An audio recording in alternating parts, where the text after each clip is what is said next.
Estamos de volta com Conexão Unifeso, o programa que leva a nossa instituição até você. No primeiro bloco, conversamos com a professora Eveline Miranda, que é instrutora do curso livre de Filosofia do Centro Cultural FESO ProArte. E agora estamos aqui com a professora Vilma, que é professora do curso de Fisioterapia do Unifeso.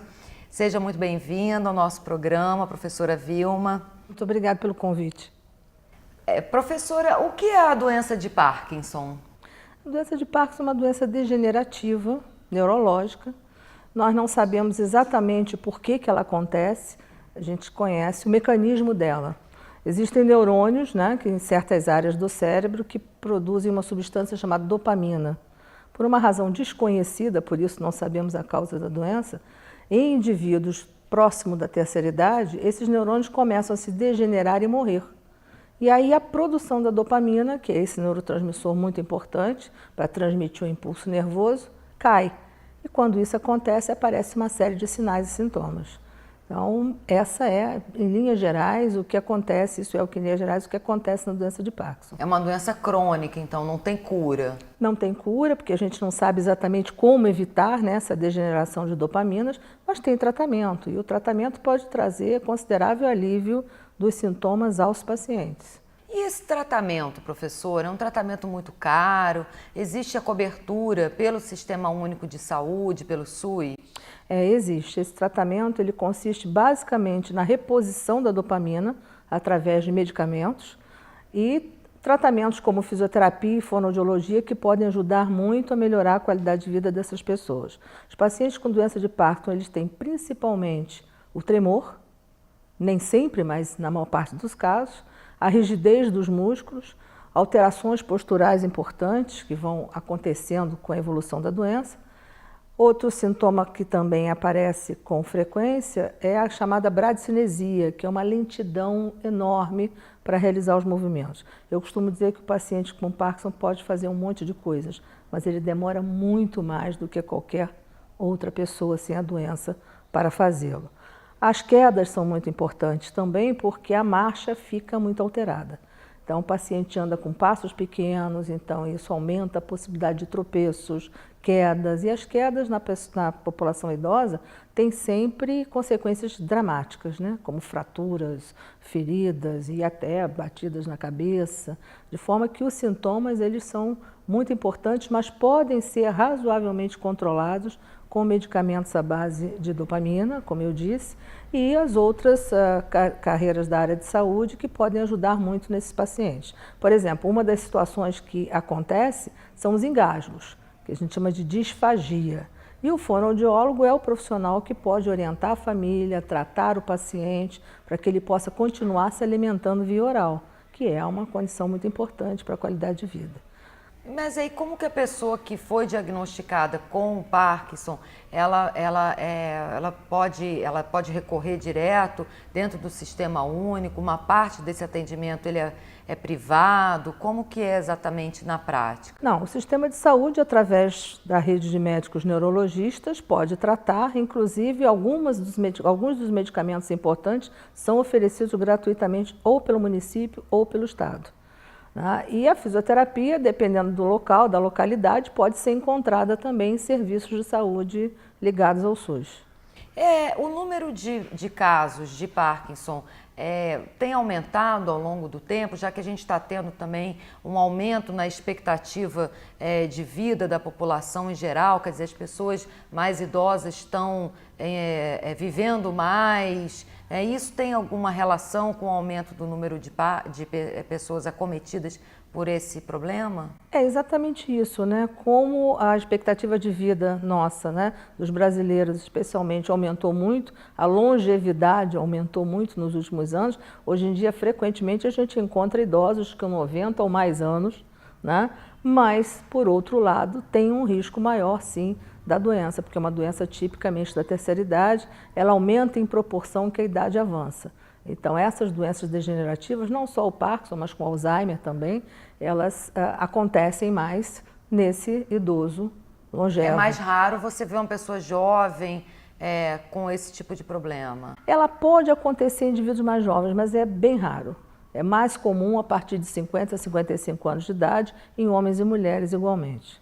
Você estava falando, né, que nem todo tremor é sinal de Parkinson, né? Fala um pouco mais sobre isso, até para quem está em casa também, né, e que às vezes tem uma pessoa na família e que está observando ali uma certa insegurança quando a pessoa pega um copo, uma caneta, enfim. O tremor de Parkinson ele é muito específico. Ele, no início da doença, a gente chama de tremor de repouso. É um tremor que aumenta muito quando a pessoa está sem realizar qualquer tipo de movimento. Quando ela se levanta, pega um copo, vai realizar algum tipo de movimentação, esse tremor diminui ou desaparece. Isso nas fases iniciais da doença. Então, uma das coisas que pode nos ajudar no diagnóstico é identificar exatamente qual o tipo de tremor que a pessoa vem apresentando, junto com os outros sintomas que eu falei. Até porque não existe um exame específico de imagem, um exame próprio para fazer o diagnóstico. O diagnóstico é sempre clínico. Então, você precisa identificar no paciente os sinais e sintomas comuns do início da doença. Existe alguma maneira que a pessoa possa se prevenir com relação ao Parkinson? Não, não se conhece. Evidentemente que para qualquer pessoa, uma vida saudável, com atividade física, com alimentação controlada, mas nada que seja especificamente relacionado ao surgimento da doença. Isso nós não conhecemos ainda. Ainda não foi identificado, né? Não. O que causa exatamente o Parkinson? Não. Por que alguns idosos vão ter perda de dopamina e outros não? É basicamente essa pergunta que a gente não conseguiu responder, quer dizer, que a ciência não conseguiu responder até hoje. E o marca-passo cerebral, né? Ele funciona? Já existe esse recurso no Brasil? Já está disponível? Já tem gente usando aqui? Sim, tem vários pacientes com resultados surpreendentes. Agora, o marca-passo, ele não é um tratamento indicado para todo e qualquer paciente com Parkinson.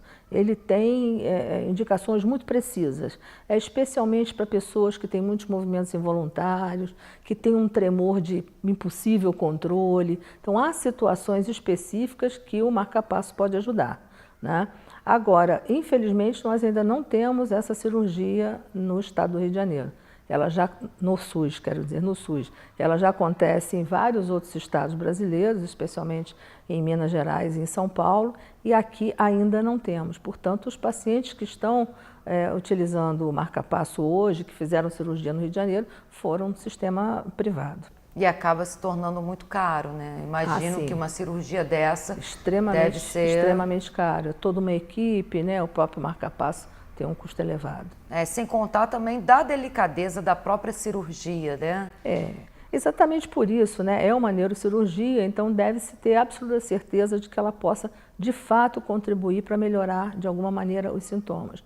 Então, não se pode dizer hoje que qualquer paciente com Parkinson teria indicação, neste momento, de utilizar o marca-passo. E, professora, nós estávamos no bloco anterior, né, conversando com a professora Eveline a respeito da questão do cinema, né? E tem um filme, O Tempo de Despertar, que o ator Robert De Niro, ele vive uma personagem que é acometida por essa doença. O que a gente vê nesse filme é bem próximo da realidade? Você que lida com esse dia a dia das pessoas acometidas pelo Parkinson? O caso do filme é um pouco diferente, porque trata-se de um paciente que adquiriu essa doença chamada encefalite letárgica ainda na infância e anos depois desenvolveu a doença de Parkinson. Na verdade, nesses casos, a gente nem chamaria de doença de Parkinson, e sim de síndrome parkinsoniana ou de parkinsonismo. Então, quando a gente usa esse termo, síndrome parkinsoniana ou parkinsonismo, quer dizer que tem uma causa conhecida. Como, por exemplo, Muhammad Ali é um exemplo. Foram sucessivos traumas sobre a cabeça que acabou levando ao desenvolvimento da síndrome parkinsoniana. Então, o que o filme conta é exatamente isso, a história de uma doença, de uma síndrome de Parkinson que veio a partir de uma doença. Portanto, tem causa conhecida e tem sintomas muito graves. Como se fosse uma sequela de alguma outra doença que acabou ficando... Não se conhece muito bem esse mecanismo. Por exemplo, o parkinsonismo ele pode ser desenvolvido por intoxicação por drogas, né, por traumatismos sobre a cabeça, como no caso do boxer, ou mesmo em alguém que tenha sofrido um traumatismo crânioencefálico, anos depois vai então desenvolver o parkinsonismo. É mais ou menos isso que o filme conta. O Robert De Niro é um excelente ator, mas ele exagera no sentido de que não é exatamente daquela forma que nós vamos encontrar nos pacientes com doença de Parkinson. Tem um perfil um pouquinho diferente, os sintomas são um pouco mais brandos, né, e mais fáceis de serem controlados. Na verdade, o que o filme mostra foi o início do tratamento com a dopamina. Né? É uma história verdadeira, né, que se passou com um neurologista chamado Oliver Sacks, e ele então conseguiu autorização naquele momento para começar os experimentos com dopamina sintética. Ele chamou de tempo de despertar, porque o resultado foi tão surpreendente que a maior parte dos pacientes começaram a fazer movimentos que não fazia há muito tempo. Então ele deu essa denominação, tempo de despertar. Quer dizer, o início da dopamina sintética foi o momento de despertar daqueles pacientes que estavam ali. Né, que ele foi o começo de todo o tratamento. Imagina que muitos anos depois existem outras drogas para tratar Parkinson, mas a dopamina ainda é o melhor que se tem. Ainda é o mais perfeito medicamento para melhorar os sinais e sintomas. E como que é feito o atendimento das pessoas diagnosticadas com Parkinson na clínica de fisioterapia do Unifeso? Olha, os pacientes com Parkinson, eles precisam, do ponto de vista da fisioterapia, de algumas coisas. Eles precisam de fortalecimento muscular, porque todo idoso precisa de fortalecimento muscular. A gente vai perdendo massa muscular à medida que vai envelhecendo. E na população com Parkinson, isso acontece também de forma, talvez até um pouco mais acelerada. Ele precisa de exercícios que a gente chama de treinamento de equilíbrio, porque o equilíbrio está muito prejudicado, as quedas são muito frequentes, então tem terapêuticas específicas para tratar isso. Ele precisa de treinamento aeróbico, porque todo idoso precisa de treinamento aeróbico por conta das questões cardiovasculares. E ele precisa de, eventualmente, trabalhar alguma necessidade específica que ele tenha. E tudo isso é feito através de exercícios. Hoje, na clínica, nós atendemos vários pacientes com doença de Parkinson. Né? Nós temos um projeto de pesquisa em andamento lá, com uma aluna, que é a Gabriela Paim, que é uma aluna da graduação, que os alunos de fisioterapia, eles devem apresentar um trabalho de conclusão de curso ao final. Né? E o trabalho de conclusão de curso da Gabriela é exatamente uma estratégia para melhorar a marcha dos pacientes com doença de Parkinson. Nós pegamos um MP3, MP4, com fone de ouvido, gravamos uma música e em cima da música batidas de 60, 80 e 120 por minuto. E o paciente caminha dentro daquele ritmo. Caminhar dentro daquele ritmo faz com que ele dê passos mais largos, com que ele melhore diversos parâmetros da marcha. Nós estamos, inclusive, observando esses resultados nesse presente momento. A Gabi ainda vai apresentar o trabalho dela lá em dezembro, mas a gente já está vendo resultados muito interessantes com essa estratégia. Além da fisioterapia tradicional, que foi tudo isso que eu falei aqui para você. E esse atendimento, ele é aberto ao público, ele tem cobertura pelo SUS, ele é particular? Como que funciona essa parte? Não, ele tem cobertura pelo SUS. Os pacientes interessados que quiserem entrar em contato com a gente, nós estamos lá no Paraíso, né? Eles podem nos procurar com encaminhamento médico do SUS. E aí basta isso, a gente pode fazer uma avaliação, incluir no programa ou em outro tipo de alternativa terapêutica, dependendo do que for necessário. E professora, para a gente finalizar, né, esse nosso bloco, como que tem sido o impacto, né? Você contou o caso dessa estudante que vai apresentar o seu trabalho de conclusão a respeito dessa doença, né? Como que tem sido esse cenário de prática dentro do curso de fisioterapia para os estudantes? Muito bom, de modo geral, em todas as áreas.